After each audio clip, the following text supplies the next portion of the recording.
Labor unions are banding together to demand that as Taiwan talks tariffs with the Trump administration, workers aren't left behind. Dozens of labor unions are calling on officials to consult with them and not to leave them in the dark about negotiations.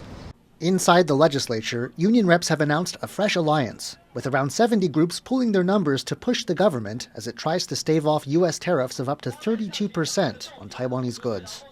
While by their count, U.S. tariffs could threaten 500,000 jobs, that's not their only fear. What concerns them even more is a deal that averts tariffs but privileges companies, leaving workers worse off than before. They say the president and premier held more than 20 meetings with business leaders in the month after Trump announced tariffs, but even now in mid-June, they have yet to meet once with workers to hear their concerns. 他竟然把劳工撇开，他跟资本家谈，我们是第一线，我们直接受到冲击。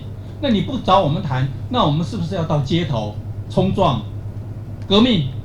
They also fear the number of workers at risk of losing their jobs, even with a deal, could be greater than they've estimated. And they say they don't know how the government plans to look after the people who lose out under an agreement with the U.S.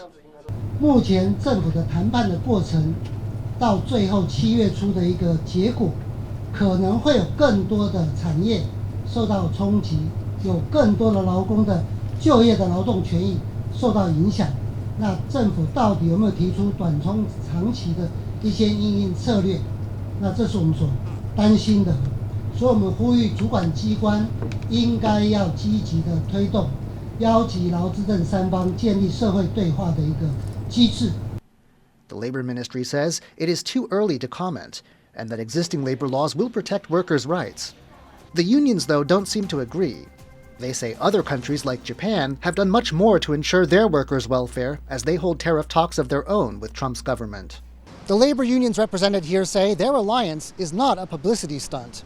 If the government doesn't listen to them, they say it can expect to see them massed in the streets. Ryan Wu and John Van Trieste in Taipei for TaiwanPlus.